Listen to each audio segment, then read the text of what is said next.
Friends, welcome to LK academy. मैं आकाश मेहता।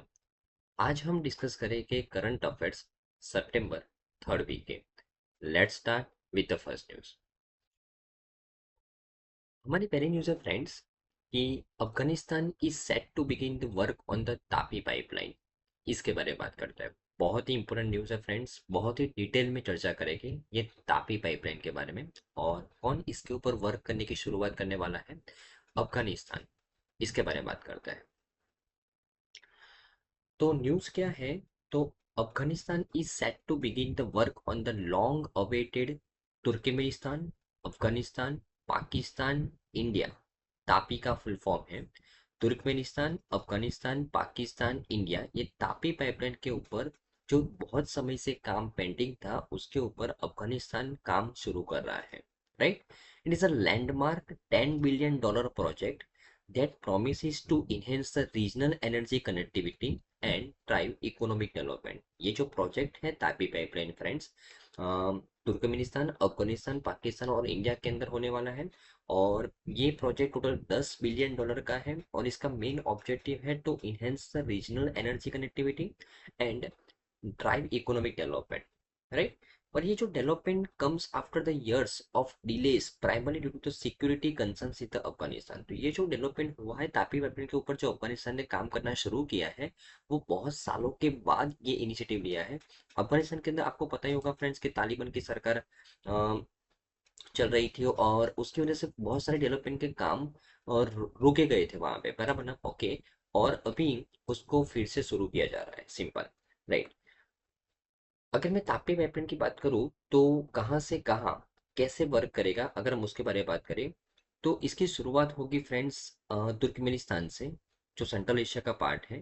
फिर वहाँ से हेरात, ये अफगानिस्तान है, बराबर। एक अफगानिस्तान में से होते हुए वो पाकिस्तान में जाएगा, बराबर। और ये पाकिस्तान से ये हमारे इंडिया के ये पॉइंट पे फजी का पॉइंट है, वहां तक वो एक्सटेंड किया जाएगा फ्रेंड्स, बराबर ना? तो किस तरीके से तुर्कमेनिस्तान से फजीका तक जो इंडिया से कनेक्ट करेगा ये पाइपलाइन, वो आपको ये पूरा मैप के माध्यम से मैंने बताया है कि तुर्कमेनिस्तान से अफगानिस्तान, अफगानिस्तान से पाकिस्तान और पाकिस्तान से फिर इंडिया को कनेक्ट करेगा। इसके लिए उसको बोला गया है तापी पाइपलाइन, बराबर ना? Okay, right.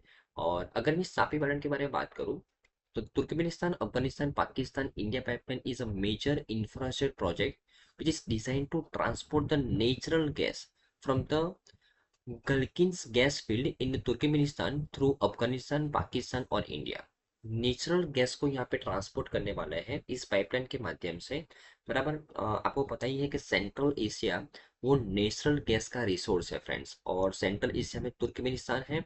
और तुर्कमेनिस्तान की जो गैल्कनीज गैस फील्ड है वहां से नेचुरल गैस को ट्रांसपोर्ट किया जाएगा वाया अफगानिस्तान, पाकिस्तान और इंडिया तक, बराबर ना? और the pipeline will be span approximately 1814 kilometre and is expected to deliver around 33 billion cubic metre of natural gas annually. और it will supply the gas to the Afghanistan 5% gas supply करेगा, मतलब पाकिस्तान को 47.5% और इंडिया को 47.5% during its 30 year operational period. तो ये जो natural gas pipeline का जो ऑपरेशनल पीरियड है वो 30 साल का है। और इस 30 सालों के अंदर तुर्कमेनिस्तान में से जो गैस निकलेगा उसमें से 5% अफगानिस्तान को दिया जाएगा, पाकिस्तान को 47.5% और इंडिया को 47.5%, राइट। ओके। ये पाइपलाइन जो तापी पाइपलाइन है इसको पीस पाइपलाइन के नाम से भी जाना जाता है due to its potential to foster the regional connect cooperation and stability. क्योंकि आप ये देख सकते हो कि फ्रेंड्स यहाँ पे ये जो तापी पाइपलाइन के अंदर जो चार कंट्रीज जो एक दूसरे के साथ कनेक्ट करने की बात कर रहे हैं उसमें से इंडिया और पाकिस्तान जो एक दूसरे के ऑपोजिट है, बराबर ना? और अगर मैं बात करूँ, इंडिया और अफगानिस्तान के अच्छे रिलेशन है लेकिन बीच में पाकिस्तान आता है, इसके लिए इस पाइपलाइन के प्रोजेक्ट को कंप्लीट करने में बहुत ही ज़्यादा दिक्कत हो रही है फ्रेंड्स, बराबर ना? Okay, right. ओके, अगर इसमें इस प्रोजेक्ट के बारे में बात करूँ तो इसका ओरिजिन हुआ था फ्रेंड्स 1919 के अंदर with a significant progress made in 2003 which is supported by the Asian development bank. India इस इंडिया ने इस प्रोजेक्ट को ज्वाइन किया 2008 के अंदर और marking a major milestone in its development, right. तो सबसे पहले ये जो प्रोजेक्ट था तापी पाइपलाइन बराबर, उसमें इंडिया ज्वाइन 1990s में नहीं हुआ था, प्रोजेक्ट को लॉन्च किया गया था 1990s के अंदर बराबर। और इस प्रोजेक्ट को 2003 के अंदर थोड़ा सा प्रोग्रेस मिला, एशियन डेवलपमेंट बैंक ने उसको सपोर्ट किया, और 2008 के अंदर इंडिया ज्वाइन हुआ उसके अंदर बराबर ना। ओके। और ये Turkmenistan Afghanistan Pakistan India pipeline company limited is a responsible for the construction and operation of the pipeline. तो ये पर्टिकुलर प्रोजेक्ट को कंप्लीट करने के लिए एक स्पेशल पर्पस व्हीकल बनाया गया है, Turkmenistan Afghanistan Pakistan India pipeline company limited बराबर ना, जो इस प्रोजेक्ट के कंस्ट्रक्शन और ऑपरेशन के लिए रिस्पॉन्सिबल है। राइट। ये कंपनी है वो जॉइंट वेंचर है तुर्कमेनिस्तान अफगानिस्तान पाकिस्तान और इंडिया का बराबर, each holding the shares in the project, simple बराबर ना। ओके। राइट। और अगर मैं इस प्रोजेक्ट की सिग्निफिकेंस के बारे में बात करूं, तो क्यों ये प्रोजेक्ट बहुत इंपॉर्टेंट है। The pipeline offers a crucial alternative to the coal, reducing the carbon dioxide emissions compare to the coal fired energy. तो अगर फॉर एग्जांपल नेचुरल गैस का ट्रांसपोर्टेशन अवेबिलिटी बढ़ जाएगी ये चार देशों के अंदर, वैसे तुर्कमेनिस्तान के अंदर तो नेचुरल गैस बहुत सारी मात्रा में है, लेकिन ये अफगानिस्तान पाकिस्तान और इंडिया के अंदर ये कनेक्टिविटी बढ़ेगी, तो हम जो कोल का यूज कर रहे हैं पर उसका अल्टरनेटिव हमको मिल जाएगा, कार्बन डाइऑक्साइड कम होगा। For India which relies heavily on the coal, Turkmenistan, Afghanistan, Pakistan, India could be facilitate a transition to cleaner energy sources and help meet its ambitious emission reduction goals। तो India का जो net zero emission target है 2070 तक achieve करना, India को net zero emission कब तक achieve करना है फ्रेंड्स, 2070 तक। मतलब इंडिया जितना कार्बन एमिशन प्रोड्यूस कर रहा है उतना ही रिन्यूएबल एनर्जी उसको प्रोड्यूस करना है, कब तक, 2070 तक। तो ये टारगेट अचीव करने में भी ये प्रोजेक्ट बहुत ही ज़्यादा मात्रा में हेल्प करेगा बराबर ना। और जो हमारी कोल के ऊपर डिपेंडेंसी है वो कम होगी और हमारा कार्बन डाइऑक्साइड एमिशन कम होगा, सिंपल बराबर ना। ओके। ये TAPI pipeline has the potential to elevate the air pollution issues in the major cities like Delhi Mumbai Karachi Islamabad by providing a cleaner energy alternative बराबर ना। ओके। और अगर मैं इसके इकोनॉमिक बेनिफिट्स के बारे में बात करूं, तो beyond the energy supply the pipeline offers opportunities for the economic growth in the Afghanistan and Pakistan through the transit phase and job creation. It could be also support the investment in renewable energy sources in these countries. तो ये pipeline की वजह से लोगों की job creation बढ़ेगी बराबर, transition fees ले पाएंगे अफगानिस्तान और पाकिस्तान बराबर, क्योंकि जा रहा है तुर्कमेनिस्तान से, सोर्स तुर्कमेनिस्तान है, डेस्टिनेशन है इंडिया। तो ये जो पाइपलाइन कहाँ से जा रही है, अफगानिस्तान और पाकिस्तान से, तो वो ट्रांजिशन फी भी ले सकते हैं और वहाँ पे जॉब क्रिएशन भी बढ़ सकती है, एम्प्लॉयबिलिटी भी बढ़ सकती है, तो उनका इकोनॉमिक प्रोग्रेशन भी हो सकता है। आपको पता ही है कि अफगानिस्तान और पाकिस्तान की कितनी खराब हालत है फ्रेंड्स बराबर ना। ओके। अगर मैं स्ट्रेटेजिक इन्फ्लुएंस के बारे में बात करूँ, तो तापी इज अ की element in the broader geopolitical competition for the influence in the Central Asia. US sees the pipeline as a strategic counter to the Iran-Pakistan-India pipeline, which is supported by the Iran and Russia. देखो friends, अगर मैं central Asia के बारे में बात करूं, तो central Asia में ये पांच कंट्रीज हैं स्थान वाले, कजाकिस्तान, उज्बेकिस्तान, तुर्कमेनिस्तान, तजिकिस्तान और किर्गिस्तान। ये जो सेंट्रल एशिया के जो पांच कंट्रीज, उनके पास बहुत सारे नेचुरल गैस का रिसोर्सेज है बराबर। ओके। और ये जो हम बात करें वो तुर्कमेनिस्तान की बात करें, तुर्कमेनिस्तान में से नेचुरल गैस का पाइपलाइन निकाल के आपको इंडिया तक कनेक्ट करना है बराबर ना। ओके। वाया अफगानिस्तान और पाकिस्तान, सिंपल बराबर ना। ओके। तो ये टाइप तापी पैटर्न की वजह से एक अल्टरनेटिव रूट क्रिएट होगा बराबर ना। हम सेंट्रल एशिया से डायरेक्ट कनेक्ट हो पाएंगे, सिंपल बराबर ना। अभी एक जो पाइपलाइन अभी ऑलरेडी इम्प्लीमेंटेड है वो ईरान पाकिस्तान इंडिया पाइपलाइन है बराबर ना, और जो सपोर्ट किया जा रहा है ईरान और रशिया के द्वारा, तो इसका भी एक अल्टरनेटिव होगा बराबर ना। और TAPI pipeline represent the chance to diversify its export market and reduce the dependency on the existing routes to the China और रशिया बराबर ना। ओके।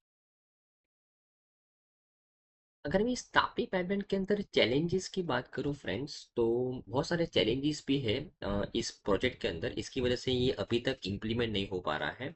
एक तो सिक्योरिटी कंसर्न्स, क्योंकि ये जो most of the pipeline will transfers through the Afghanistan region known for its challenges like potential instability, humanitarian crisis, और उसकी वजह से भी ये काम रुका हुआ है। फाइनेंसिंग और एडमिनिस्ट्रेशन का भी प्रॉब्लम है इस प्रोजेक्ट के लिए, राइट। और उसके अलावा इंडिया का जो कन्फ्लिक्ट है पाकिस्तान के साथ, उसकी वजह से भी ये प्रोजेक्ट नहीं हो पा रहा है बराबर ना। और environmental concerns, while natural gas is cleaner than coal, natural gas emits 50 to 60% less than CO2 than coal burned in the comparable plant, it is not without environmental issues, बराबर ना। तो अगर हम फॉर एग्जांपल ऐसा आप सोच रहे हैं कि नेचुरल गैस की अगर हम हमारे पास अवेलेबिलिटी हो जाएगी तो हम CO2 एमिशंस बहुत ही कम मात्रा में कम करेंगे, ऐसा नहीं है। कि CO2 एमिशन तो नेचुरल गैस के प्रोडक्शन से भी होता है और 50 to 60% लेस होता है कंपेयर टू कोल, लेकिन होता तो है, बराबर ना। ओके, तो ये प्रोजेक्ट से हम कंप्लीटली हमारा जो टारगेट है CO2 एमिशन कम करना, वो कंप्लीटली कम नहीं कर पाएंगे फ्रेंड्स, बराबर ना। तो पूरी न्यूज़ में अच्छे से समझ में आया होगा, बहुत ही इंपॉर्टेंट न्यूज़ है। एक बार फिर से रिवाइज कर लेते हैं कि अफगानिस्तान तापी पाइपलाइन के ऊपर अपना वर्क शुरू करने वाला है बहुत सालों के बाद।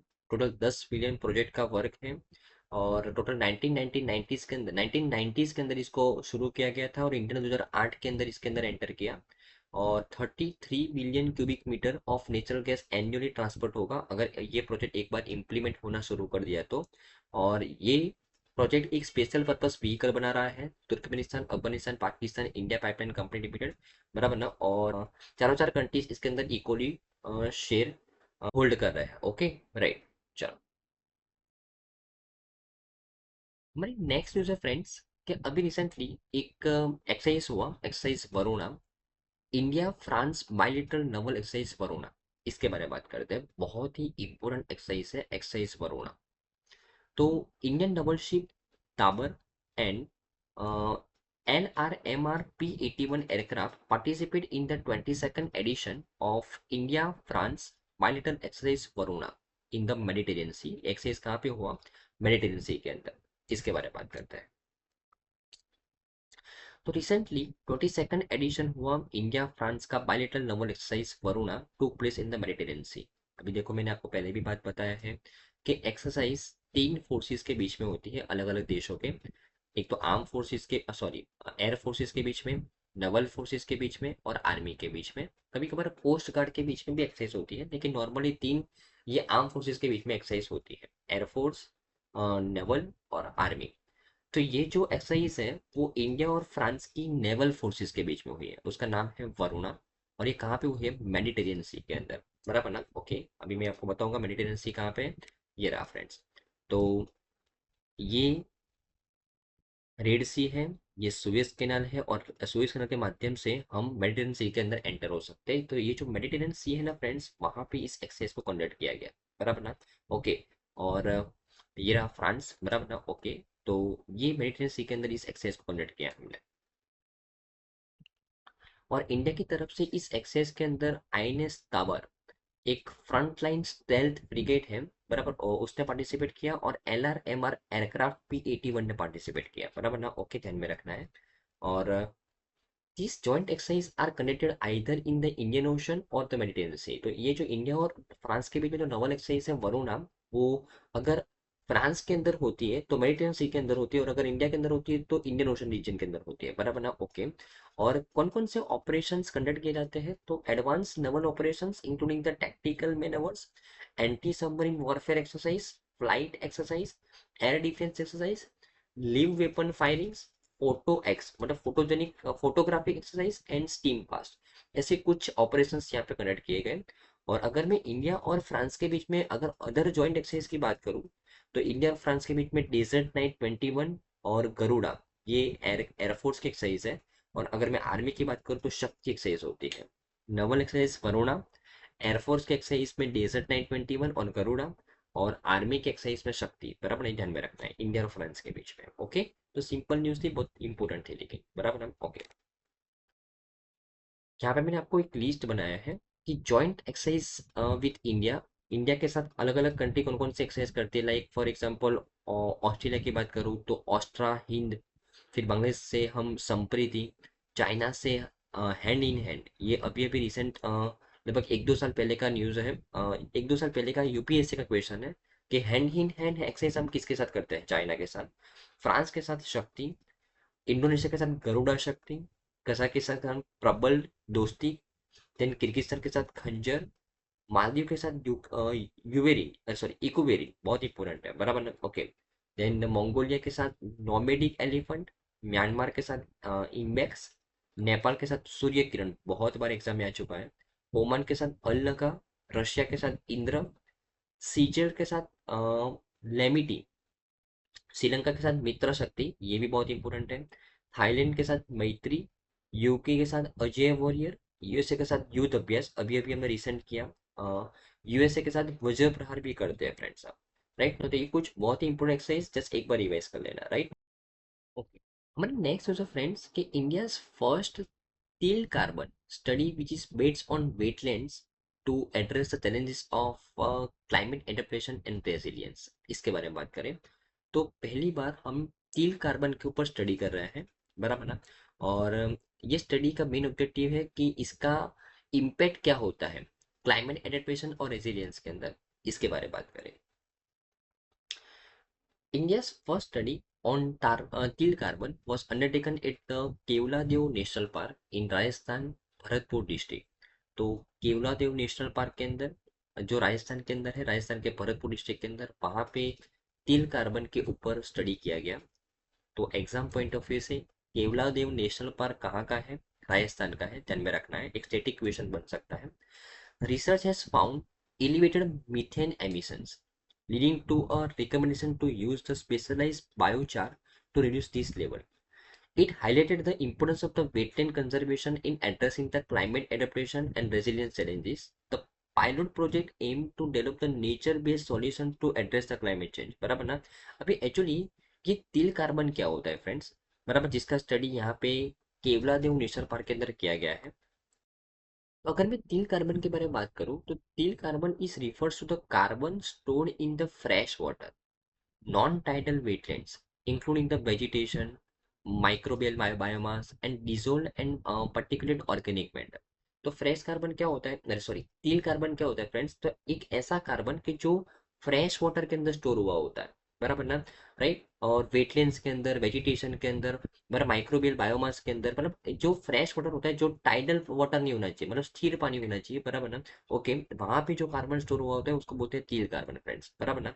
ओके, और अगर तिल carbon is categorized based on its role in the ecosystem and its location, distinguishing from the black carbon and brown carbon.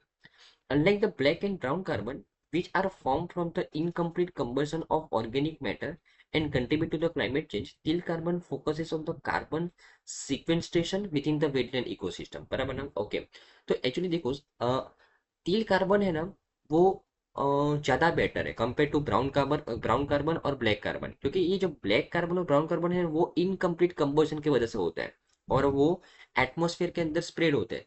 ये जो तिल कार्बन होते हैं, बराबर, ओके, वो वेटलैंड्स के अंदर स्टोर होते हैं, मतलब ये एटमॉस्फेयर में से कार्बन को स्टोर कर लेता है, बराबर ना। ओके, कार्बन को एब्जॉर्ब करता है, सिंपल, बराबर ना। तो कार्बन एटमॉस्फेयर में से कम हो जाएगा लेकिन पानी में बढ़ेगा, बराबर ना। ये ज्यादा दिक्कत वाली बात है फ्रेंड्स, बराबर ना। एटमॉस्फेयर में से कम हो जाएगा लेकिन पानी में बढ़ेगा, तो इसके लिए ये स्टडी किया जा रहा है कि भाई उसका सिग्निफिकेंस क्या है स्टील कार्बन का, बराबर ना। ओके, अगर मैं अलग अलग टाइप के कार्बन के बारे में बात करूँ तो black carbon, it is the सूटी black material which is emitted from the burning of the fossil fuels. Fossil fuel के बर्निंग से जो कार्बन क्रिएट होता है उसको ब्लैक कार्बन बोलते हैं। ब्राउन कार्बन की बात करें तो produce from the incomplete combustion of the organic materials like the biomass. तो बायोमास जैसे जो ऑर्गेनिक मटेरियल्स है उसके इनकम्प्लीट कंबशन की वजह से जो कार्बन प्रोड्यूस होता है, मतलब उसको ब्राउन कार्बन बोलते हैं। Blue carbon which is carbon stored in the atmosphere and oceans, इसको ब्लू कार्बन बोलते हैं। Green carbon, carbons sequestrated in the terrestrial plants to the process of the photosynthesis, बराबर ना। तो फोटोसिंथेसिस प्रोसेस की वजह से जो प्लांट्स के अंदर कार्बन स्टोर होता है उसको बोलते हैं ग्रीन कार्बन, बराबर ना। ओके, तो ये जो कार्बन डाइऑक्साइड जो हम नहीं बात करते कि जितना ज्यादा प्लांट्स उगाओगे इतना वो कार्बन डाइऑक्साइड एब्जॉर्ब करता है, तो वो जो कार्बन डाइऑक्साइड उनके अंदर जो स्टोर होता है उसको बोलते हैं ग्रीन कार्बन।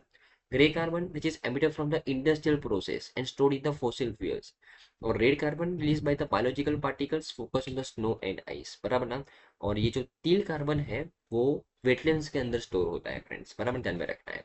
ओके, अगर मैं उसका रोल के बारे में बात करूं कि क्लाइमेट चेंज के अंदर वो कैसे रोल प्ले करेगा, तो teal carbon ecosystems can play a crucial role in mitigating the climate change by sequestering the carbon, raising groundwater levels, reducing the urban heat islands and controlling the greenhouse gases and mitigating the floods, बराबर ना। तो वो जितना भी carbon है वो absorb कर लेते हैं बराबर ना पानी के अंदर। इसकी वजह से जो एटमॉस्फेयर के अंदर जो कार्बन है बराबर वो कम हो जाता है फ्रेंड्स, बराबर ना। और थ्रेड क्या है कि they are highly vulnerable to the degradation due to the pollution, land use changes, water extraction and landscape modification which threaten their ability to store the carbon and maintain the ecological balance, बराबर ना। Okay, तो अगर हम water को extract करेंगे ज़्यादा, अगर हम लैंड यूज के अंदर कुछ चेंजेस करेंगे, तो उनका जो स्टोरेज कैपेसिटी है वो थ्रेट होगा और वो वल्नरेबल होगा और वो इकोलॉजिकल इम्बैलेंस को बढ़ाएगा, सिंपल, बराबर ना। Okay, right. चलो अभी हम बात करते हैं कि जो जगह पे ये स्टडी किया गया, केवलादेव नेशनल पार्क, बराबर, राजस्थान के भरतपुर डिस्ट्रिक्ट के अंदर, उस नेशनल पार्क के बारे में बात करते हैं। बहुत ही इंपॉर्टेंट नेशनल पार्क है। It is a wetland and bird sanctuary and a UNESCO world heritage site which is located in the Bharatpur Rajasthan. और चिली का लेक जो ओडिशा का है और केलोदे नेशनल पार्क जो राजस्थान का है, वे recognise as the first Ramsar sites of India in 1981। तो रामसर साइट्स जिस कन्वेंशन के अंदर हम वेटलैंड्स को कंजर्व करते हैं, तो ये रामसर साइट्स जो इंडिया के जो लिस्टेड किए गए थे, बराबर ना। ओके, उसमें सबसे पहली दो साइट्स कौन सी थी? चिलिका लेक ओडिशा का और केवलादेव नेशनल पार्क राजस्थान का था। और currently Keoladeo national park and Loktak lake जो मणिपुर का है are in the Montreux record. तो मॉन्ट्रिक्स रिकॉर्ड, ये मॉन्ट्रिक्स रिकॉर्ड भी क्या है? ये एक ऐसे लोकेशंस का लिस्ट है कि जो एनवायरमेंटिकली बहुत ही क्रिटिकल है, बहुत ही इंपॉर्टेंट है, बराबर ना। ओके, तो केवलादेव नेशनल पार्क और लोकतक लेक जो मणिपुर का है वो मॉन्ट्रिक्स रिकॉर्ड में भी है। रामसर साइट्स ऑफ इंडिया की पहली दो साइट, चिलिका लेक जो ओडिशा के और केवलादेव नेशनल पार्क राजस्थान का है, ध्यान में रखना है। ओके, और ये अगर मैं किलो नेशनल पार्क की बात करूँ, it is known for its rich avian diversity and abundance of the water birds and its home to over 365 species of the birds including the several rare and threatened species such as the Siberian crane। और बहुत सारी फोना flora यहाँ पे present है और बहुत ही important है इकोलॉजिकल डेवलपमेंट के लिए, सिंपल, बराबर ना। Okay, right. और अगर मैं वेटलैंड्स के बारे में बात करूँ तो वेटलैंड्स क्या होते हैं फ्रेंड्स? तो wetlands are areas where the water covers the soil or it's a present either it or near the surface of the soil all year or for varying periods of the time during the year including the during the growing season. Actually wetlands क्या होता है कि अगर मैं simple भाषा में बात करूँ फ्रेंड्स, तो एक ऐसा एरिया, एक ऐसी लैंड जो वेट है, चाहे फिर वो रिवर भी हो सकता है, वो पॉन्ड भी हो सकता है, वो लेक भी हो सकता है, पर अब वो एक कीचड़ भी हो सकता है फ्रेंड्स, बराबर है कि ऐसा एरिया जो वेट है, सिंपल, बराबर है। ओके, और हमने कौन कौन से इनिशिएटिव लिए हैं for the conservation of the wetlands? तो Montreux record, world wetland day हम सेलिब्रेट करते हैं वर्ल्ड लेवल पे, और रामसर साइट्स की लिस्ट बनाई है ताकि हम वेटलैंड्स को प्रोटेक्ट कर सके, सिंपल, बराबर है। तो आई थिंक आपको इस पूरी न्यूज़ पे समझ में आया होगा। बहुत ही इंपॉर्टेंट न्यूज़ है, एक बार रिवाइज कर लेते हैं। तो इंडिया ने पहली बार स्टडी किया तिल कार्बन के ऊपर केवलादेव नेशनल पार्क के अंदर, बराबर। तिल कार्बन क्या है कि जो वेटलैंड्स के अंदर स्टोर होता है, स्थिर पानी के अंदर जो स्टोर होता है, बराबर, इसके ऊपर हमने स्टडी किया। ओके, उसके अलावा अलग अलग कार्बन क्या होते हैं, black carbon, brown carbon, blue carbon क्या होते हैं, वो हमने देखा। और ये तिल कार्बन का क्लाइमेट चेंज के ऊपर क्या रोल होने वाला है, उसका थ्रेट भी क्या है, वो भी हमने देखा यहाँ पे, बराबर ना। केवलादेव नेशनल पार्क के बारे में समझा। ओके, और वेटलैंड्स क्या होते हैं उसके बारे में समझा। ओके, नेक्स्ट न्यूज़ है फ्रेंड्स कि why has the Tamil Nadu not received its Samagra Shiksha funds for this year? What are the conditions attached to release of Tamil Nadu's education funds and how does the national education policy affect the funding? Why is the three language formula is a contentious issue? तो ये बहुत सारे questions actually इस article के अंदर पूछे गए हैं। आप देख सकते हो फ्रेंड्स, ये जो आर्टिकल है ना, वो एक क्वेश्चन आंसर टाइप का है जो हमारे लिए इम्पोर्टेंट नहीं है, लेकिन ये आर्टिकल के अंदर जो चीज़ों के ऊपर फोकस किया गया है, लाइक समग्र शिक्षा फंड, व्हाट इज समग्र शिक्षा फंड, बराबर ना, what is national education policy, बराबर ना, और what is three language formula. तो ये सब चीज़ हमारे लिए बहुत इंपॉर्टेंट है, इसके लिए मैंने इसको कवर किया है, उसको डिटेल में समझते हैं। अगर मैं समग्र शिक्षा स्कीम के बारे में बात करूं फ्रेंड्स, तो it is a integrated scheme for the school education covering the entire gamut from pre school to class 12। तो प्री स्कूल से लेके क्लास 12 के स्टूडेंट्स को इस समग्र शिक्षा स्कीम के अंडर में कवर किया गया है और इसका मेन ऑब्जेक्टिव है to deliver inclusive, equitable and affordable school education. तो इस ऑब्जेक्टिव से स्कीम को लॉन्च किया गया है। It subsume the three schemes of Sarva Shiksha Abhiyan, राष्ट्रीय माध्यमिक शिक्षा अभियान एंड टीचर एजुकेशन। ये तीन अलग अलग स्कीम को इंटीग्रेट करके एक समग्र शिक्षा स्कीम बनाया गया है प्री स्कूल से लेके क्लास 12 तक के स्टूडेंट्स को, for to deliver inclusive, equitable and affordable school education, right. इस स्कीम के अंदर में टोटल 1.16 मिलियन स्कूल्स को कवर किया गया है, over 156 million students and 5.7 million teachers of government and aided schools. And is being implemented as a centrally sponsored scheme, क्योंकि इसमें 60-40 का जो रेशियो है, मतलब 60% पैसा इस स्कीम के पीछे सेंट्रल गवर्नमेंट खर्चा कर रहा है और 40% पैसा रिस्पेक्टिव स्टेट गवर्नमेंट पैसा खर्च कर रहा है। ये स्कीम को लॉन्च किया गया था 2018 के अंदर मिनिस्ट्री ऑफ एजुकेशन के द्वारा, ध्यान में रखना है, बराबर ना, ओके। और ओके, तो समग्र शिक्षा स्कीम, ओके, तो समग्र शिक्षा स्कीम्स क्या है फ्रेंड, इसमें तीन स्कीम को इंटीग्रेट किया गया है, सर्व शिक्षा अभियान, राष्ट्रीय माध्यमिक शिक्षा अभियान और teacher education. Main objective inclusive, equitable और अफोर्डेबल स्कूल एजुकेशन प्रोवाइड करना प्री स्कूल से लेकर क्लास 12 तक के स्टूडेंट्स को, बराबर। और उसके इस स्कीम के अंदर में 1.16 मिलियन स्कूल्स कवर्ड है, 5.7 मिलियन टीचर्स और 156 मिलियन स्टूडेंट्स कवर्ड है। और सेंट्रली स्पॉन्सर्ड स्कीम है जहाँ पे 60% पैसा सेंट्रल गवर्नमेंट प्रोवाइड कर रहा है, 40% पैसा respective state government ministry of education handle कर रहा है 2018 से, सिंपल, ओके। और एक स्कीम है इस न्यूज के पीछे, पीएम श्री स्कूल्स, प्रधानमंत्री स्कूल फॉर राइजिंग इंडिया। तो इसके बारे में बात करें तो पीएम श्री स्कूल्स, ये जो स्कीम है ना फ्रेंड्स, वो यूनियन कैबिनेट के द्वारा 2022 के अंदर लॉन्च की गई। इसका एम है, the centrally sponsored initiative seeks to develop the 14,500 schools to showcase the national education policy 2020 and be examples for the other schools in the region। तो एक्चुअली हमने नेशनल एजुकेशन पॉलिसी लॉन्च की 2020 के अंदर।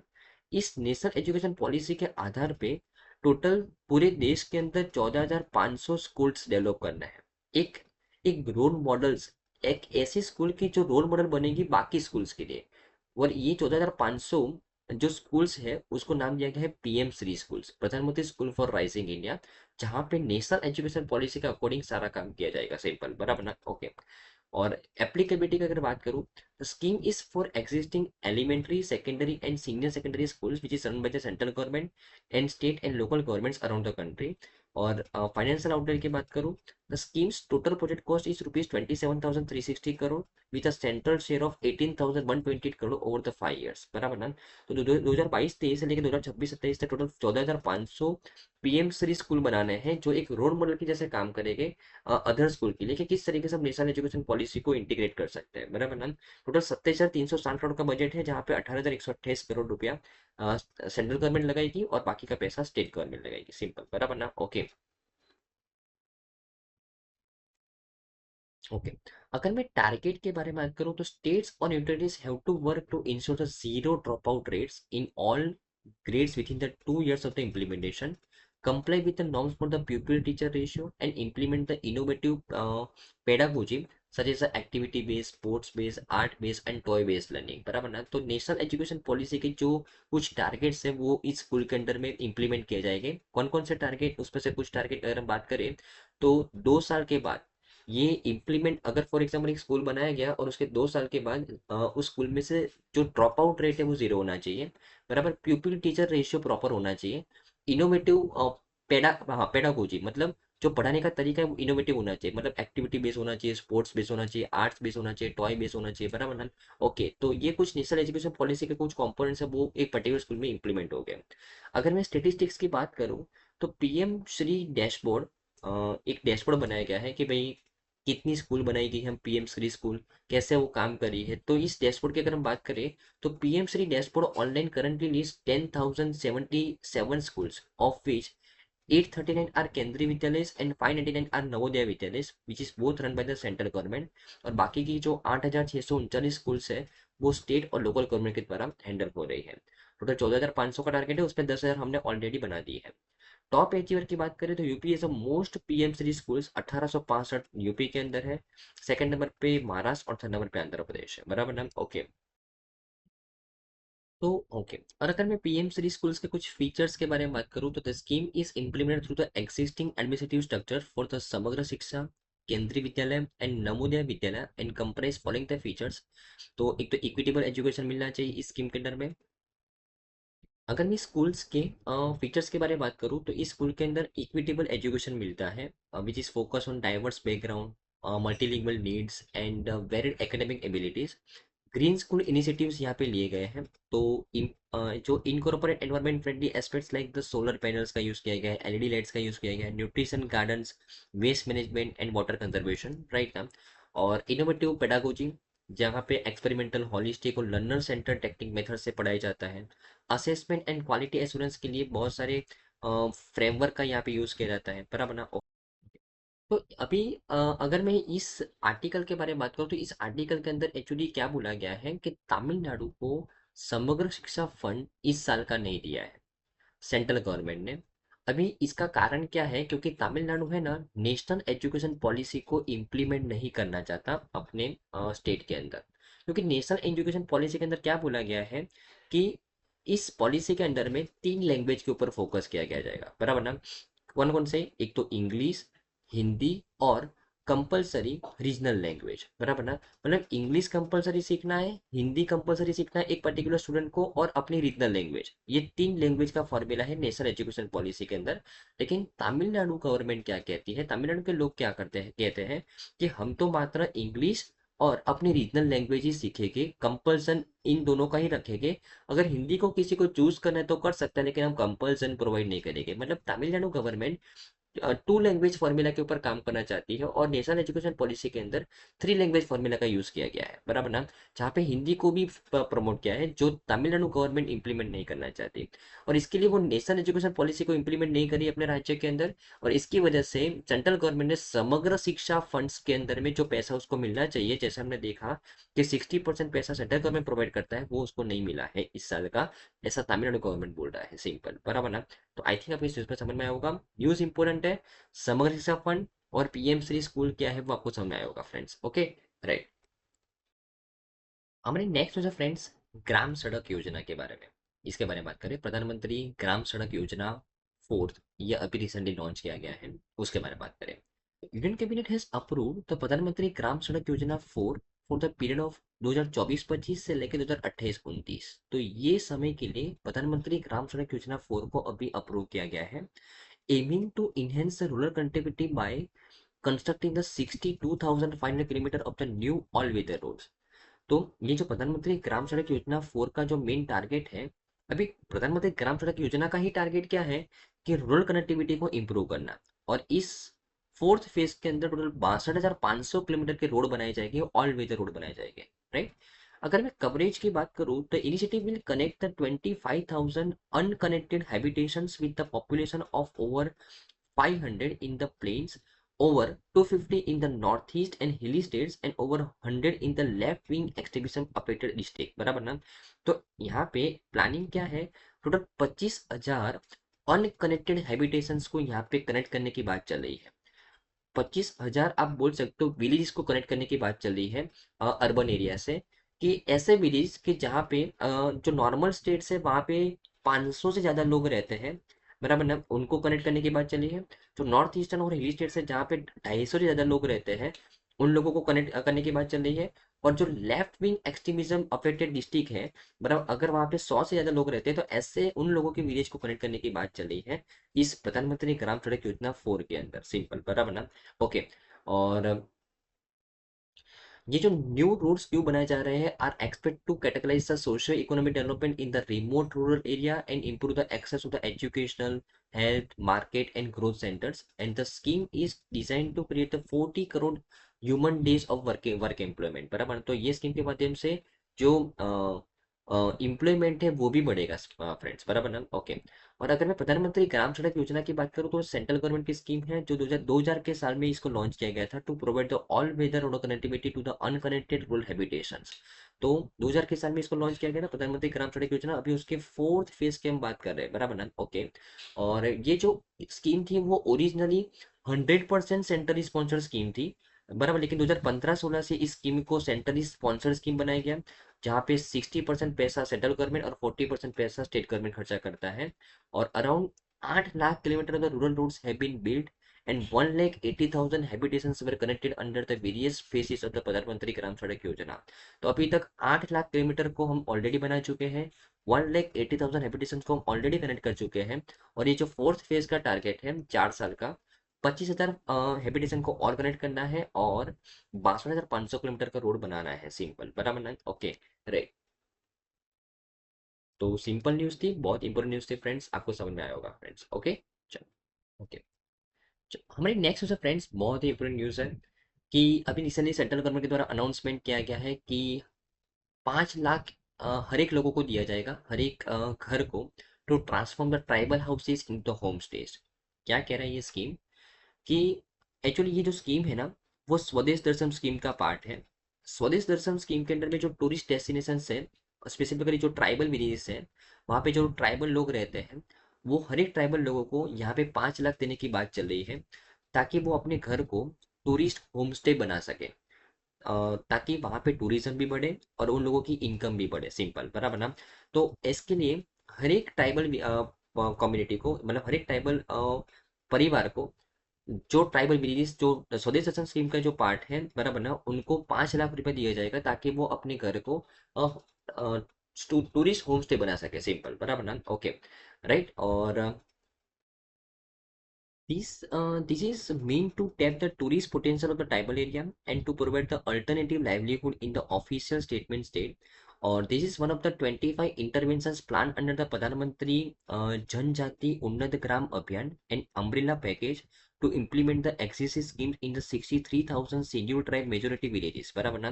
तो ये जो scheme है वो 63,000 शेड्यूल्ड ट्राइब मेजोरिटी विलेजेस है, वहाँ पे इस स्कीम को इम्प्लीमेंट किया जाएगा। जो ट्राइबल पर्सन है उसको 5 लाख रुपए दिए जाएगा ताकि वो अपने घर को रिनोवेट कर सके, या तो नया घर बना सके और वहाँ पे टूरिस्ट होम स्टे बना सके, ताकि वहाँ पे टूरिज्म एक्ट डेवलप हो सके और उनके इनकम भी बढ़ सके। सिंपल, बराबर ना? ओके। और अगर मैं स्वदेश दर्शन स्कीम की बात करूं फ्रेंड्स, तो इसको लॉन्च किया था 2014-15 के अंदर through the tribal home stay proposal may be a new element. तो इस स्कीम के अंदर में ये जो ट्राइबल होम स्टे प्रपोजल है वो एक नया एलिमेंट होगा। 2014-15 के अंदर इस स्कीम को लॉन्च किया गया था, स्वदेश दर्शन स्कीम को, बराबर ना? ओके। और टोटल 79,000 करोड़ रुपीज इस पर्टिकुलर स्कीम के लिए अलोकेट किया गया है प्रधानमंत्री जनजाति उन्नत ग्राम अभियान स्कीम के अंडर में, बराबर ना? ध्यान में रखना है। ओके।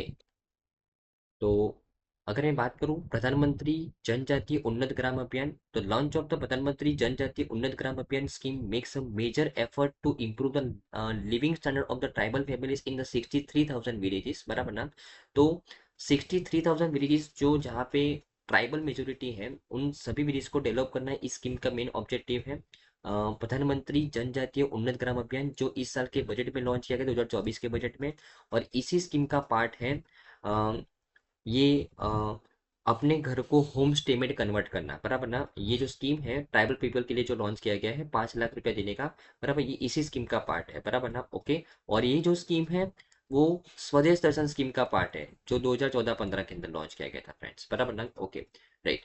और अगर मैं स्वदेश दर्शन स्कीम के बारे में बात करूं, तो its provides a financial assistance to state governments और यूनियन एडमिनिस्ट्रेशन और central agencies to develop the tourism infrastructure in the country. और उसका ऑब्जेक्टिव है to position tourism as a significant engine of the economic growth and job creation following the community based development and pro poor tourism approach. और status का अगर बात करूं उस project का, तो 76 project has been sanction across the 31 states और union territories with a total capital outlay of 5,294 crore, बराबर ना? और अभी हमने रिसेंटली स्वदेश दर्शन 2.0 भी लॉन्च किया है। और to create a robust framework for integrated development of tourism destination in partnership with the states और यूनिटरीज एंड लोकल गवर्नमेंट, बराबर ना? तो अभी हमने स्वदेश दर्शन 2.0 भी लॉन्च किया है, जिसका एम है promoting the sustainable and the responsible tourism. तो स्वदेश दर्शन स्कीम 2014-15 के अंदर लॉन्च किया गया था टूरिज्म को प्रमोट करने के लिए। 76 प्रोजेक्ट ऑलरेडी हमने सैंक्शन कर दिए हैं। स्वदेश दर्शन 2.0 लॉन्च किया है ताकि हम सस्टेनेबल और रिस्पॉन्सिबल टूरिज्म के ऊपर फोकस कर सके। और अभी अगर मैं स्टेटस की बात करूं, तो ministry has notified the 57 destinations from the 32 states and union territories, ये स्वदेश दर्शन 2.0 के अंडर में। और उसके लिए it has sanction 29 tourist experiences in 17 states amounting to 644 crore to the date, बराबर ना? Okay, right. तो अभी तक स्वदेश दर्शन स्कीम के अंडर में हमने 5,290 करोड़ रुपया अलोकेट कर चुके हैं। और इस स्वदेश दर्शन 2.0 के अंदर में हमने 644 करोड़ रुपया अलोकेट किए हैं, जहाँ पे 29 टूरिस्ट डेस्टिनेशन को अभी अभी तक हमने डेवलप किया है, सिंपल, बराबर ना? Okay, right. और ओके, तो सिंपल न्यूज़ था फ्रेंड्स, आपको समझ में आया होगा कि अभी 5 लाख हर एक को देने की बात चली है to transform the tribal houses into home stage, बराबर ना? कौन सी स्कीम के अंडर में? प्रधानमंत्री उन्नत ग्राम अभियान स्कीम के अंडर में। और ये जो स्कीम है वो स्वदेश दर्शन स्कीम का पार्ट है, बराबर ना? और ये प्रधानमंत्री उन्नत ग्राम अभियान स्कीम इस साल के बजट में लॉन्च किया गया था, इसके लिए बहुत ही इंपॉर्टेंट है, जहाँ पे 63,000 ट्राइबल विलेज को डेवलप करने की बात चल रही है, बराबर ना? ओके, तो आई थिंक फ्रेंड्स आज की तमाम न्यूज़ में आपको अच्छे समझ में आया होगा। Thank you friends, bye.